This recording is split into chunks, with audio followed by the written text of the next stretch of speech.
अरे क्या कोई है इस भीड़ में जो शेरा के साथ लड़ सके और इसको हरा सके? अगर किसी ने हरा दिया तो उसको 10 करोड़ का इनाम मिलेगा। तभी रियांश भीड़ को चीरते हुए वहां पहुंचा और कहने लगा, मैं लड़ूंगा इस शेरा से, तुम बस मेरा इनाम तैयार रखो, मैं इसको अभी हरा देता हूँ। अरे भिखारी, कहीं के तेरी इतनी हिम्मत, तू मुझे चैलेंज कर रहा है तो चल फिर तैयार हो जा मरने के लिए। सुबह के 4 बज रहे थे। पूरा शहर गहरी नींद में था, लेकिन रियांश की आंखें खुली थीं। उसकी दुनिया में सुबह सूरज की किरणों से नहीं, बल्कि जिम्मेदारियों के बोझ से होती थी। 16 साल का रियांश, जिसके कंधे अभी स्कूल के बस्ते के लिए बने थे, उन पर एक गंदा भारी बोरा लटक रहा था। वह शहर की उन गलियों से गुजर रहा था जहां लोग अपनी नाक बंद कर लेते हैं। रियांश एक कूड़ा बीनने वाला था। उसके कपड़े मैले थे, बाल उलझे हुए और पैरों में अलग अलग रंग की घिसी हुई चप्पलें। लोग उसे देखते तो रास्ता बदल लेते, जैसे उसकी गरीबी कोई छूत की बीमारी हो। लेकिन उस गंदे चेहरे और फटे कपड़ों के नीचे एक शरीर था जो पत्थर जैसा सख्त था। उसकी कलाइयां किसी आम 16 साल के लड़के की नहीं थीं, वे लोहे की छड़ों जैसी मजबूत थीं। रियांश कूड़े के ढेर में प्लास्टिक की बोतलें तलाश रहा था, लेकिन उसका दिमाग कहीं और था। उसे याद आ रहा था वो दौर जब उसका घर मेडल्स और ट्रॉफियों से भरा होता था। रियांश के पिता शमशेर सिंह उस समय के कुश्ती जगत के बेताज बादशाह थे। उनका नाम सुनते ही बड़े बड़े पहलवान अखाड़ा छोड़ने की बात करते थे। रियांश को याद था कैसे उसके पिता उसे अपने चौड़े कंधों पर बैठाकर मेले में ले जाते थे, लेकिन शमशेर सिंह की ताकत ही उनकी दुश्मन बन गई थी। शहर के एक भ्रष्ट और ईर्ष्यालु पहलवान ने एक बड़े मुकाबले में साजिश रची। कुश्ती के नियमों के खिलाफ जाकर धोखे से शमशेर की रीढ़ की हड्डी पर ऐसा वार किया गया कि वह फिर कभी खड़े नहीं हो सके। उस चोट ने सिर्फ एक पहलवान को नहीं मारा, बल्कि एक पूरे परिवार को मार दिया था। इलाज में जमा पूंजी खत्म हो गई, घर बिक गया और अंतित लाचारी में शमशेर सिंह ने दम तोड़ दिया। उनकी मौत के बाद मां सुमित्रा को सदमे ने ऐसा तोड़ा कि वह बीमार रहने लगीं। अस्थमा और टीबी जैसी बीमारियों ने उन्हें घेर लिया। अब रियांश के पास 2 ही काम थे, दिन में कूड़ा बीनकर मां की दवा का इंतजाम करना और रात को अपने पिता के सपने को जीना। सूरज ढलते ही रियांश शहर के बाहर बने एक पुराने खंडहर हो चुके अखाड़े में जाता। वहां कोई रोशनी नहीं थी, सिर्फ चांद की चांदनी टूटी हुई छत से छन कर आती थी। वह उस ठंडी मिट्टी को अपने माथे से लगाता जैसे कोई मंदिर में माथा टेकता हो। वहां उसका कोई कोच नहीं था, कोई साथी नहीं था। उसका साथी था उसका दर्द और उसकी परछाई। वह भारी पत्थरों को उठाता, पुराने पेड़ों के तनों से टक्कर लेता और हवा में दांव पेच लगाता। जब वह मिट्टी पर गिरता और उसे चोट लगती तो वह रोता नहीं था। उसे अपने पिता की आवाज हवाओं में सुनाई देती थी, उठ रियांश, दर्द कमजोरी को शरीर से बाहर निकालता है। जब तक तू टूटा नहीं, तब तक तू हारा नहीं। एक दिन जब रियांश घर लौटा तो उसने देखा कि उसकी मां की हालत बहुत खराब थी। वह खून की उल्टियां कर रही थी। मां! रियांश दौड़ा और उन्हें संभाला। बेटा, पानी! मां ने कांपते हुए कहा। रियांश ने उन्हें पानी पिलाया, लेकिन वह जानता था कि पानी से काम नहीं चलेगा। डॉक्टर ने कहा था कि अगर जल्द ही बड़ा ऑपरेशन नहीं हुआ तो वह नहीं बचेंगी। ऑपरेशन का खर्चा लाखों में था और रियांश की जेब में आज की कमाई के सिर्फ 40 रुपये थे। वह हताश होकर घर के बाहर चबूतरे पर बैठ गया। उसकी आंखों से आंसू बहकर उसके गंदे गालों पर लकीरें बना रहे थे। तभी पास से गुजर रहे कुछ लोगों की बातें उसके कानों में पड़ी। सुना तुमने? 10 करोड़! बाप रे! लेकिन जीतेगा कौन? सुना है शेरा आ रहा है। शेरा? वही जल्लाद, तब तो भूल जाओ। उसके सामने जो खड़ा होता है वह अस्पताल में ही आंख खोलता है। कोई पागल ही होगा जो उससे लड़ेगा। रियांश के कान खड़े हो गए। 10 करोड़! यह रकम उसकी मां की जान बचा सकती थी। यह रकम उनके माथे से गरीबी का कलंक मिटा सकती थी। यह रकम उसे वापस उसका खोया हुआ सम्मान दिला सकती थी। लेकिन शेरा, रियांश ने भी उसका नाम सुना था। शेरा इंसान नहीं, वहशी था। 6.5 फीट का कद, 120 किलो वजन और पत्थर जैसा शरीर। उसे हराना नामुमकिन माना जाता था। रियांश ने अपनी पतली बाहों को देखा। क्या वह शेरा से लड़ पाएगा? तभी घर के अंदर से मां की खांसी की भयानक आवाज आई।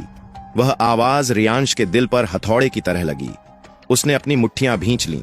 उसकी आंखों में अब आंसू नहीं, बल्कि एक आग धधक रही थी। डरने का वक्त खत्म हो गया है, उसने खुद से कहा। अगर पिताजी होते तो क्या वो पीछे हटते? नहीं, मैं शमशेर सिंह का बेटा हूं। मेरे रगों में खून नहीं, अखाड़े की मिट्टी दौड़ती है। अगले दिन शहर का स्टेडियम खचाखच भरा हुआ था।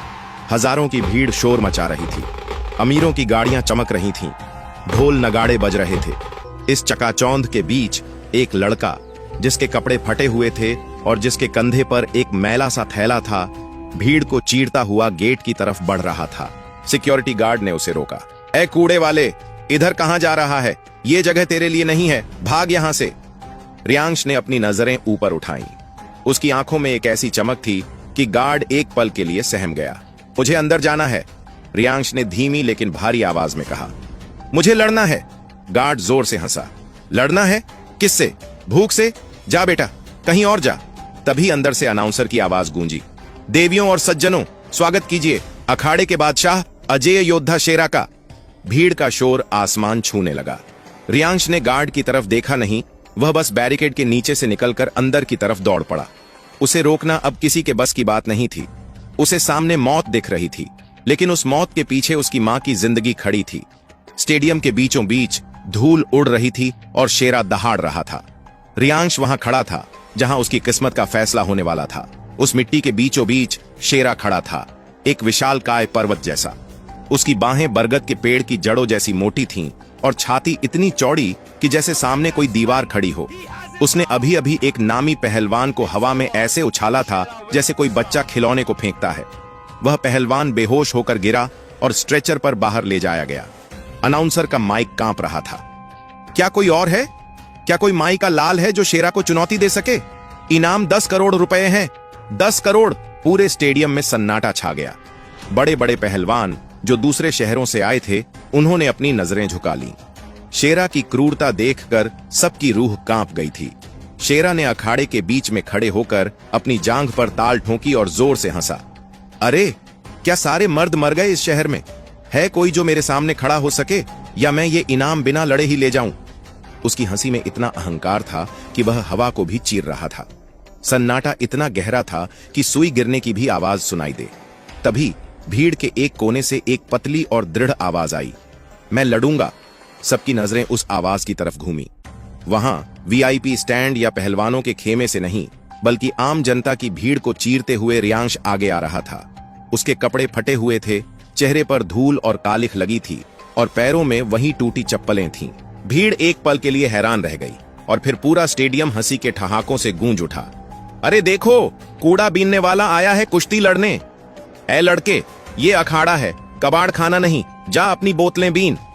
लोग उस पर पॉपकॉर्न और खाली बोतलें फेंकने लगे। अपमान के तीर रियांश के शरीर को भेद रहे थे, लेकिन उसका मन लोहे का बना था। वह सीधा चलता गया और अखाड़े की रस्सी के पास जा पहुंचा। शेरा ने उसे ऊपर से नीचे तक देखा, जैसे कोई शेर किसी मच्छर को देखता है। तू? शेरा ने हिकारत से पूछा। तू मुझसे लड़ेगा? ऐ भिखारी, तुझे पता भी है कि यहां जान जाती है। यहां से भाग जा, वरना एक घूंसे में तेरी हड्डी का पाउडर बन जाएगा। रियांश ने झुककर मिट्टी को माथे से लगाया, बिल्कुल वैसे ही जैसे उसके पिता करते थे। वह शेरा के सामने खड़ा हुआ। शेरा उसके सामने किसी विशाल काय पहाड़ की तरह लग रहा था। मैं भीख मांगने नहीं आया शेरा, रियांश ने कहा। उसकी आवाज में कंपन नहीं, बल्कि एक अजीब सी शांति थी। मैं लड़ने आया हूं और ये इनाम मैं ही लेकर जाऊंगा। शेरा का अहंकार जैसे आहत हो गया। एक गंदा सा बच्चा उसे, शहर के सबसे बड़े पहलवान को चुनौती दे रहा था। शेरा ने गुस्से में कहा, ठीक है कीड़े, तुझे मरने का इतना ही शौक है तो तेरी इच्छा पूरी कर देता हूं। रेफरी ने भी रियांश को रोकने की कोशिश की। बेटा, ये नियमों के खिलाफ है, तुम्हारा वजन और उम्र। तभी आयोजक सेठ धनराज ने माइक पर कहा, रोको मत। अगर ये लड़का मरना चाहता है तो इसे मरने दो। जनता को तमाशा चाहिए। मैच की घंटी बजी। टन। शेरा ने रियांश को मौका भी नहीं दिया। जैसे ही घंटी बजी, वह रियांश पर झपटा। रियांश ने बचने की कोशिश की, लेकिन शेरा की रफ्तार उसके भारी शरीर के बावजूद बिजली जैसी थी। शेरा ने रियांश को पकड़ा और हवा में उठाकर जमीन पर दे मारा। धड़ाम। धूल का एक गुब्बार उठा। रियांश की पसलियों में जैसे बिजली दौड़ गई। दर्द इतना भयानक था कि उसकी आंखों के सामने अंधेरा छा गया। भीड़ चिल्लाई, मार डालो, खत्म करो। रियांश अभी उठने की कोशिश ही कर रहा था कि शेरा ने उसे फुटबॉल की तरह ठोकर मारी। रियांश लुढ़कता हुआ अखाड़े के किनारे जा गिरा। उसके मुंह से खून निकल आया। शेरा हंसते हुए बोला, कहा था ना, एक घूंसे में दम तोड़ देगा। अब उठ और भाग जा, वरना अगली बार तू उठ नहीं पाएगा। रियांश हाँफ रहा था। उसका शरीर चीख रहा था कि बस करो, लेकिन तभी उसे अपनी मां का चेहरा याद आया। वह अस्पताल का बिस्तर, वह खून की उल्टियां। उसे याद आया पिता का वह आखिरी दिन। उसने अपनी हथेली मिट्टी पर रगड़ी। नहीं, मैं नहीं हार सकता, उसने मन में कहा। रियांश कांपते हुए पैरों पर फिर से खड़ा हो गया। भीड़ की हंसी थम गई। लोग हैरान थे कि इतनी जोर से गिरने के बाद वह खड़ा कैसे हुआ। शेरा का चेहरा गुस्से से लाल हो गया। तुझे दर्द नहीं होता क्या?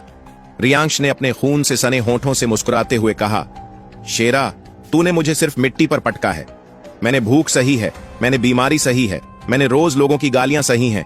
तेरे घूंसे उस दर्द के आगे कुछ भी नहीं है। रियांश ने शेरा की आंखों में आंखें डालकर एक शर्त रखी।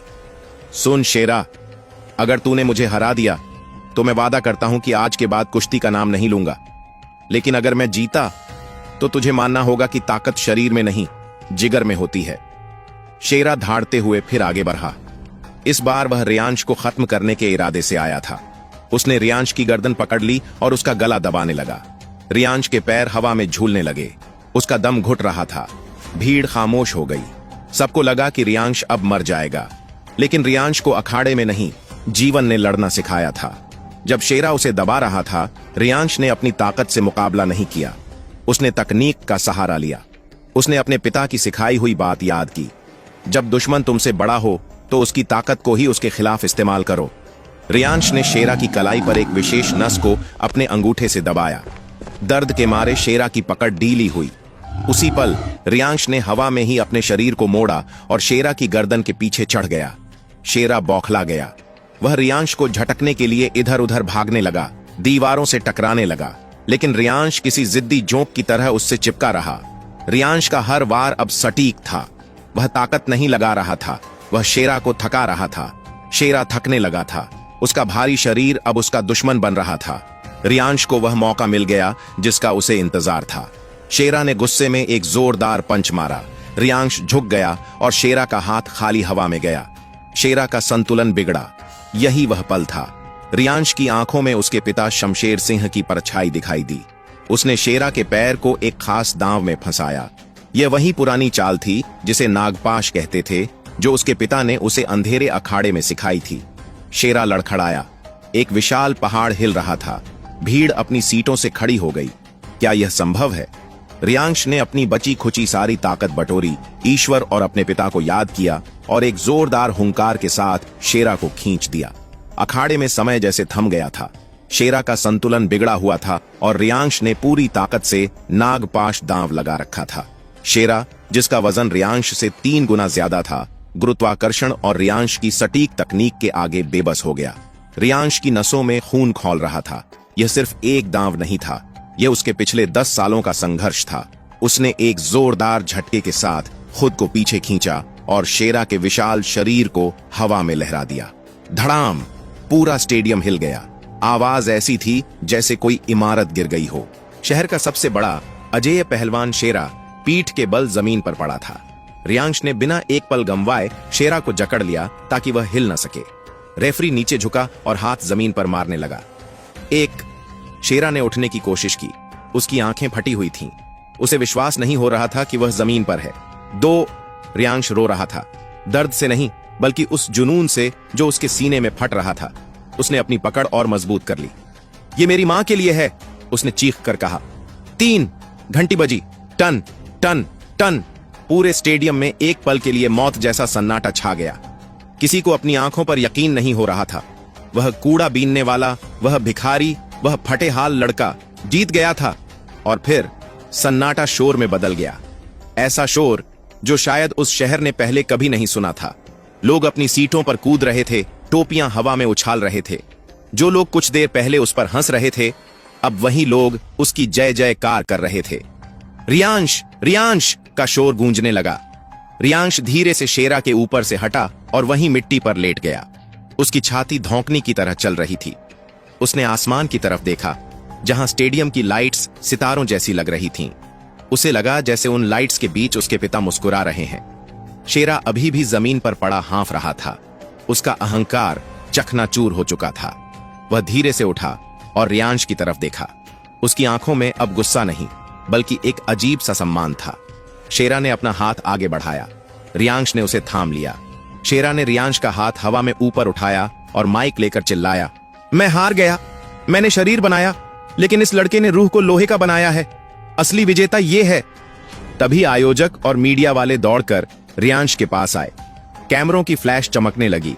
रिपोर्टर्स ने माइक उसके मुंह के पास लगा दिए। बेटा, तुम कौन हो? तुमने यह नामुमकिन काम कैसे किया? कौन है तुम्हारा उस्ताद? रियांश ने अपनी आंसू भरी आंखें पोंछी। उसके शरीर पर लगी मिट्टी और खून अब मेडल की तरह चमक रहे थे। उसने माइक हाथ में लिया और कांपती हुई आवाज में कहा, आप लोग पूछते हैं मैं कौन हूं? आप ही ने तो कहा था मैं एक कूड़ा बीनने वाला हूं। लेकिन सच यह है। उसने एक लंबी सांस ली और भीड़ की तरफ देखा। मैं उस शमशेर सिंह का बेटा हूं जिसे इसी शहर ने भुला दिया था।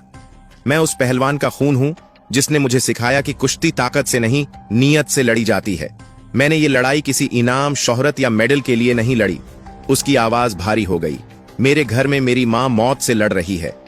मेरे पास उसके इलाज के पैसे नहीं थे। ये 10 करोड़ रुपए मेरे लिए दौलत नहीं, मेरी मां की सांसें हैं। मैं एक पहलवान का बेटा हूं और एक बीमार मां का सहारा। बस यही मेरी पहचान है। पूरे स्टेडियम में फिर से सन्नाटा छा गया, लेकिन इस बार यह सन्नाटा सम्मान का था। कई लोगों की आंखों में आंसू आ गए। सेठ धनराज ने आगे बढ़कर 10 करोड़ रुपए का चेक रियांश के हाथों में थमाया और उसके पैर छूने की कोशिश की, लेकिन रियांश ने उन्हें रोक दिया। रियांश ने वह चेक सीने से लगाया और वहां एक पल भी नहीं रुका। उसे मीडिया, इंटरव्यू या पार्टी से कोई मतलब नहीं था। वह सीधा अस्पताल की तरफ दौड़ा। अस्पताल के आईसीयू वार्ड के बाहर डॉक्टर खड़े थे। रियांश हांफता हुआ वहां पहुंचा। उसका हुलिया देखकर डॉक्टर चौंक गए। डॉक्टर साहब! रियांश ने वह चेक उनके हाथ में रख दिया। ये लीजिए पैसे, जितने चाहिए ले लीजिए, बस मेरी मां को बचा लीजिए। डॉक्टरों ने चेक देखा और हैरान रह गए। ऑपरेशन शुरू हुआ। घंटे बीतते गए। रियांश बाहर कॉरिडोर में जमीन पर बैठा रहा। उसकी आंखें बंद थीं और वह बस प्रार्थना कर रहा था। काफी देर बाद डॉक्टर बाहर आए। उनके चेहरे पर मुस्कान थी। ऑपरेशन सफल रहा। रियांश, तुम्हारी मां खतरे से बाहर है। रियांश वहीं फूट फूट कर रो पड़ा। यह जीत शेरा को हराने से भी बड़ी थी। कुछ दिनों बाद जब रियांश अपनी मां को व्हील चेयर पर लेकर अस्पताल से बाहर निकला तो उसने देखा कि बाहर हजारों की भीड़ खड़ी है। वही लोग जो उसे दुत्कारते थे आज फूलों की माला लेकर खड़े थे। मां ने हैरान होकर पूछा, बेटा, ये सब क्या है? रियांश ने मां के पैरों के पास बैठकर अपना सिर उनकी गोद में रख दिया और कहा, मां, पिताजी का सपना पूरा हो गया। अब हमें कभी कूड़ा नहीं बीनना पड़ेगा। अब हम सम्मान से जिएंगे। मां ने अपने कांपते हाथों से रियांश के सिर पर हाथ फेरा और कहा, बेटा, तूने सिर्फ कुश्ती नहीं जीती, तूने जिंदगी जीत ली। उस दिन शहर ने जाना कि मिट्टी में सना हुआ हर इंसान गंदा नहीं होता। कभी कभी उसी मिट्टी में हीरे छिपे होते हैं।